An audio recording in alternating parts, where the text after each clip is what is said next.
So I'm going to be short and to the point. I'm doing this because by far the best introduction to Whitney Dean is to hear her read her own work. By the time she's 3 or 4 sentences in, she'll have introduced herself to you far more eloquently than through anything I can say. Wait and see. But, because I'm wearing my creative writing professor jacket, and because Whitney asked me to, I will say a few words. Hurricane Katrina, Hurricane Sandy, Whitney Dean.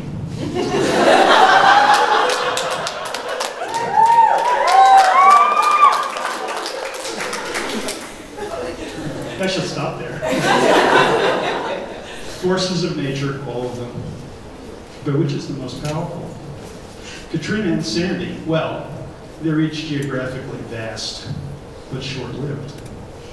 But Hurricane Whitney, she keeps coming.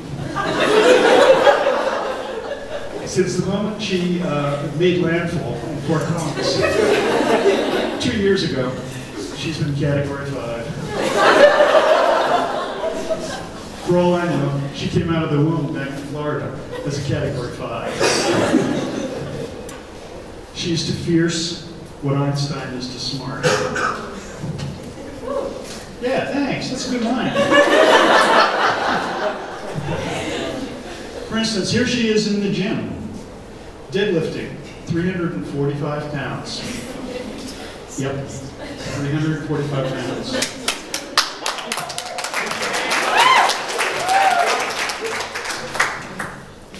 She lives with a great gym-filling grunt. Guys with big biceps shrink away. Here she is pulling over her car on a crowded, rainy highway and sprinting across 3 lanes of traffic to rescue a shivering, abandoned dog, to rescue anything living and vulnerable, because she knows that sometimes you get one time around in life and sometimes you get a second time around in life, and boy does she value that kind of thing. She has a fierceness like that. Now you'll see.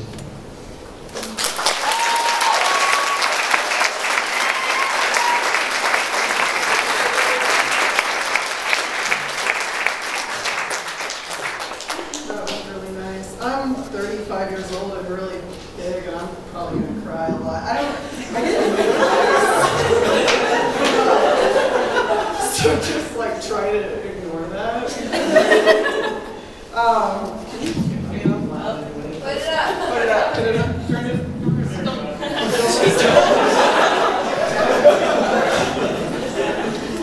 How's that feel? How's that sound? Oh man, I'm nervous. This is ridiculous. Thank you. Well, let me thank Mary. If I had Mary's organization skills, it would be, I'd be a real hurricane. I'd be looking at them like this. I just want to quickly, I just want to say that I owe my experiences here to some very important people. John, EJ, who's not here. Debbie, Stephanie, Sarah Sloan. There are these, I have got a lot of psychological needs, and these people are there for me, and I don't think that I would have had all the, I would have never had this experience without them. I would have never had the opportunity to teach CO150 without them. My strong workshop, fellow writers, my writing would not be what it is without you. Not that it's whatever, you know what I mean. It wouldn't be so awesome. Amelia and Artemis, thank you for sharing the stage. I want to quickly, my sister Abby's here, and my best friend Karen's here, and my girlfriend Kate is here, repping Evolve CrossFit, and then Sam, Lydia, you're my rocks. Okay, whatever. I'm just blown away by what you've all done for me, and now I'm going to read it and cry some more.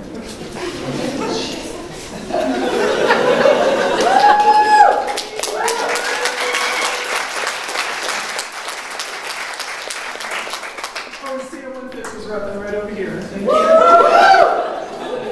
All right. I'm ending the party with this story. This is holes, depressions, and other losses. I'm trying to imagine the television program Jeremy was watching when the ground opened up in the next room and swallowed his brother. It's not right to make assumptions about people, but I saw Jeremy's house and the picture of his brother Jeff in the paper. Don't even have to know a man to really know him. And it's Sefner, Florida, for Christ's sake. The television had to have been on. Did the screen turn black before Jeremy heard Jeff scream, as he said he did, or was there no warning at all? I can't pretend to know these people, but I know them. I know this house, not the scrap pile of debris it is now, but the drywall and plywood construction that it was. Someone's grandmother's wallpaper peeling back from the wall, a green microfiber couch swaddling Jeremy in its folds, a coffee table buried beneath natural ice cans, and a film of cigarette ash, something spilled like whiskey or diet soda. The morning's coffee, cold and curdled in a cracked mud on the floor beside the couch. I don't know Jeremy, and I didn't know his brother Jeff, but I do know this house, where the butane empty lighters are thrown onto the kitchen counter and an old matted mud licks the linoleum floors for scraps. The television blasts, the radio plays, and something chokes the refrigerator motor. Electrical static pisses from the ceiling fan above where Jeremy's cigarette smoke rises in long rails. I know it so well, not how it is now, not the way they show it on the news with its fiberboard and vinyl and cement crumpled together like schists and sandstone formations.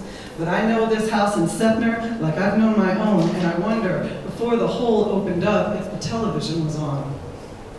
What color of television light flickered across Jeremy's face as he slumped further into the folds of that dilapidated couch? What image, if he can even remember, came on before the bottom dropped out in Jeff's room just a few yards away? Had he faded off, the light only slapping closed eyelids? What was life like before the earth opened up in the adjacent room and took his brother? I tried to pull you out, bro, Jeremy howls into the news cameras. I want to move my mouth around those words and know what it's like to speak them the way I know this house. What is it to pray, as Jeremy tells reporters he did, for an air pocket deep in the earth in which your brother can breathe? And what if Jeremy's prayer was answered? A miracle manifested below, Jeff, frozen in dirt, encapsulated by a house buried in around him, breathing, just breathing. But I can't see nobody surviving that long in a hole like that, Jeremy says. There's just too much dirt, there's just too much stuff.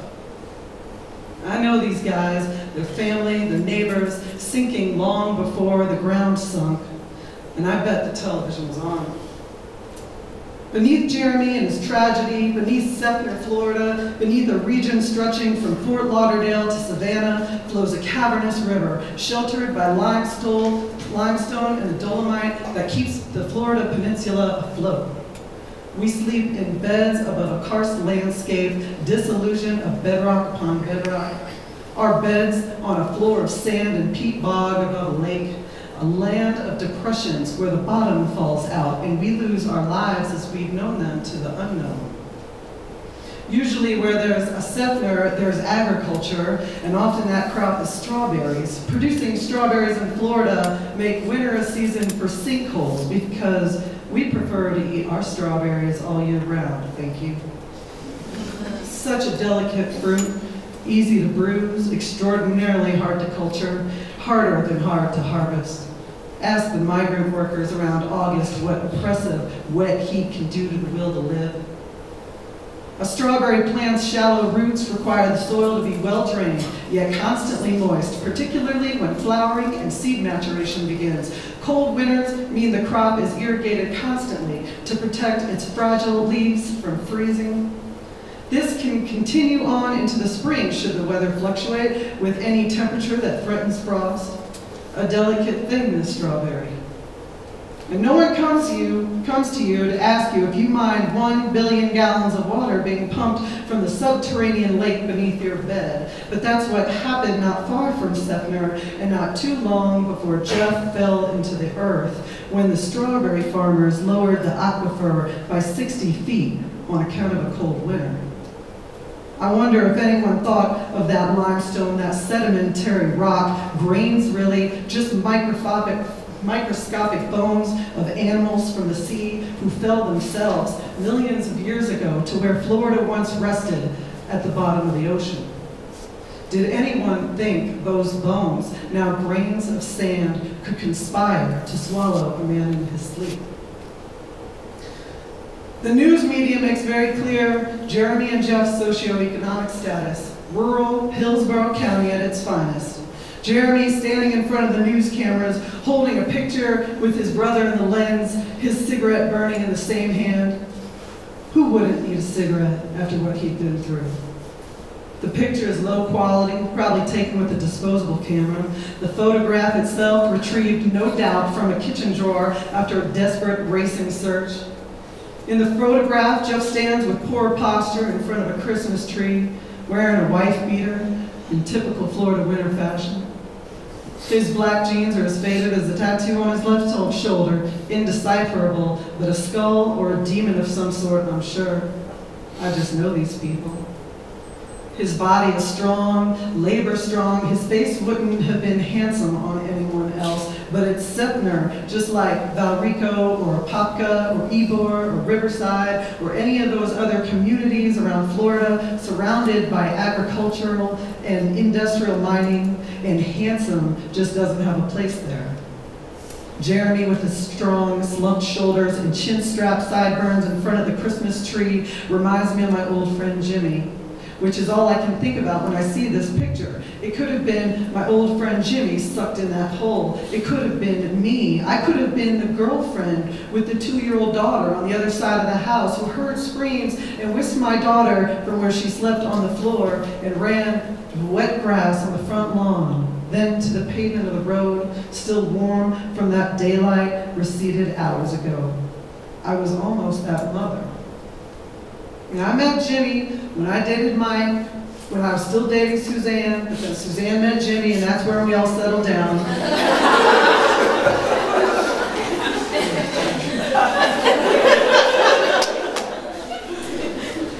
We settled under Larry's roof, Mike's dad, because Larry liked the company. Drinking alone is hard at that age. The household then, Larry, Suzanne, and Jimmy, me and Mike, a guy named Eric, a half-brother of Larry's ex-girlfriend, who we rarely saw as he slept in the garage. Not unlike the house, which the bottom dropped out. Jeremy, his fiancée, their 2-year-old daughter, Jeff, and 2 other relatives who were never named for the sake of clarity.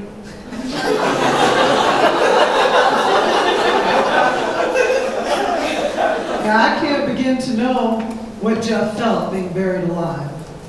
But I know the relief of retiring to cool sheets when the party at the dining room table begins to spin, when the voices grow too loud, too aggressive, and the smoke too thick. I remember how it feels to close the door on chaos and enter oblivion, oblivion being all I ever wanted. Jeff had gone to bed early that night, the night he died, leaving the commotion of the household on the other side of the bedroom door. It was a cop who pulled Jeremy up from the sinkhole when he climbed down to save Jeff. Some bulldog loyalty shared between 2 brothers, the kind of bond that's built to survive the earth breaking apart. I think of my Jimmy sitting across the dining room table from me, saying, "I love you, sister, I love you." Again and again, like a mantra, between swigs of whiskey and lucky strikes lit one after another. Then Jimmy would turn to his friend Mike, who might as well have been his brother, and tell him, "I'd kill for you, man. I'd kill for you." Jimmy talks about 2 things when he's drunk: blowing up the world, and the things he would do for the people in his life who meant anything to him. Our love was born of frustration and desperation, what we grasped when we were doing the best we could and couldn't manage any different. And despite our drinking and drugging and fighting and selfishness, I know it would have been Jimmy the police would have had to pull from a sinkhole as he tried to save me, already dead and gone. Later, Jeremy would attack the responding firefighters, accusing them of not having tried to do more to save Jeff. And they didn't try, not with the ground so unstable, with no way to predict the integrity of the limestone below. To live here is to take the chance that the integrity is not great, that we can't trust what appears solid, not even the ground beneath our feet. But what are the chances? What are the chances the ground will take you down? And what other choices do we have? Jeremy does not know enough, though, to direct his anger toward the responsible parties. He suspects that people in a position of power and privilege are to blame, but he's got the wrong guys. Just reading Jeremy's words in the news reports tell me there ain't a chance in hell Hillsborough County Public Schools or his upbringing prepared him for what's ahead. I'm not talking about his grief. Nothing prepares you for the loss of a brother to a hole in the earth. But for injustice, for getting screwed over, for 1 billion gallons of water being pumped from underneath your house and onto strawberries. We didn't even know what was down there, the aquifer, the river, the extraordinary ecosystem beneath our feet. Maybe that's what we get for not being prepared, for not educating ourselves, for not looking alive, and for eating strawberries all year round. Maybe we're fair game. When I lived with Jimmy and the rest of them under Larry's roof, our neighbors fashioned a homemade tattoo gun. You know, I was going to pass through this. I'm afraid I'm going to read too long and then people are going to pass out. Of all the people I know in those days, my days of getting high in towns like Seffner, Jimmy was the most honest, the most talented, and the most destined for nothing. At the age of 11, he'd been the one to find his old man committing suicide, the back of his head blown out. Jimmy would say he understood being depressed. Hell, I'm depressed, but that's no excuse for getting out. Jimmy's mother died young too. She was so obese they had to knock out a wall of the house to remove her body. And then there was adult Jimmy, who could fix anything mechanical and play that guitar until your heart broke. Some nights we'd just sit in the back of his SS Charger he'd rebuilt from scrap metal. Mike, Suzanne, Jimmy, and I sharing a bottle and listening to the Misfits from the tape deck Jimmy had installed. At car shows, the restoration loyalists would shake their heads at Jimmy's modification of the sound system, but Jimmy would just gesture with his hands, a bomb blowing up.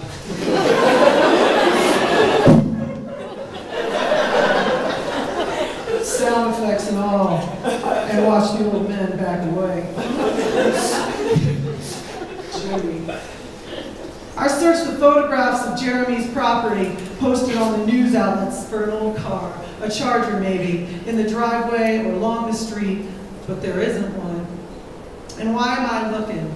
I'm the one who got out for no other reason than the cards lined up in my favor. No more deserving of clean living than my old Jimmy, poor Jeff in that hole, and Jeremy who survived him. I'm 2,000 miles away from the Floridian aquifer, its contents being pumped onto lawns and golf courses, grapefruit and oranges. I'm 2,000 miles away from the desperation and hopelessness and dead ends and chaos, cramped rooms, polluted with dope and ignorant arguments. I live in beautiful Colorado, whose own aquifer is in trouble, but whose inhabitants seem to have a better understanding of their circumstances than the good people of Seffner. I know Seffner, and I know no petitions were sent around or political representatives contacted to do something about the problem. And what a problem it is. I can sacrifice all I want, but it still just ain't fair that only some of us make it out. Jimmy called recently, as he does now and again, after a stint in a psychiatric ward where he was sent after shooting up a chicken house where he worked in Redline, Alabama. Me, studying at a university, running along an unpolluted river in a quaint town, eating organic salads, enjoying a Sunday morning paper. Jimmy shooting chickens in Redline.